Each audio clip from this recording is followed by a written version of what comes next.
নমস্কার বন্ধুরা, দিশারি জ্যোতিষ কেন্দ্রে আপনাদের স্বাগত।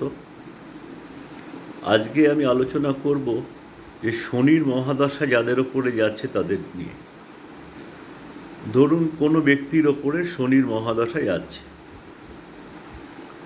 এবার সাধারণ লোক উনি জানেন না যে ওনার অন্তর্দশা কী, জ্যোতিষ সম্পর্কে খুব একটা আইডিয়া নেই, কিন্তু উনি জানেন যে ওনার শনির মহাদশা চলছে।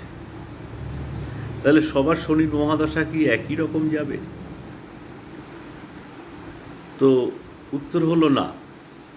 তারপরে নিশ্চয়ই দেখতে হবে যে ওনার রাশি কী চলছে।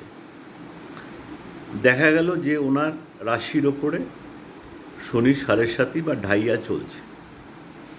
যদি সাড়ে সাতি চলে তাহলে দেখতে হবে যে ওটা প্রথম সাড়ে সাতি বা দ্বিতীয় সাড়ে সাতি বা তৃতীয় সাড়ে সাতি কিনা। আর যদি ঢাইয়া চলে তাহলে দেখতে হবে যে ওটা পঞ্চম ঢাইয়া বা অষ্টম ঢাইয়া চলছে কিনা। কি তফাৎ হতে পারে? অনেক কিছুরই তফাৎ হতে পারে। আমি একটা এক্সাম্পল দিচ্ছি। ধরুন বর্তমানে কোনো ব্যক্তির শনির মহাদশায় যাচ্ছে এবং তার মীন রাশি। তাহলে মীন রাশির হচ্ছে সেকেন্ড ফেজ, মেষ রাশির ফার্স্ট ফেজ এবং কুম্ভ রাশির লাস্ট ফেজ।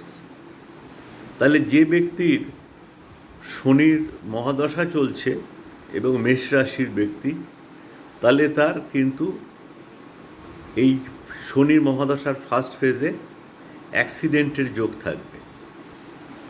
এবার আসছি ঢাইয়াতে।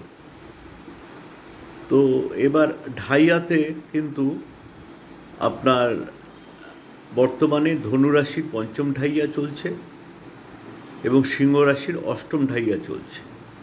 তো অষ্টম ঢাইয়াটা বেশি কষ্টকর, এবং যে ব্যক্তির শনির সাড়ে সাতি চলছে, শনির মহাদশা চলছে এবং সেই ব্যক্তির যদি সিংহ রাশি হয় এবং বর্তমানে অষ্টম ঢাইয়া চলছে, তাহলে আপনার কিন্তু এখন অ্যাক্সিডেন্টের যোগ আছে, সাবধানে থাকবেন।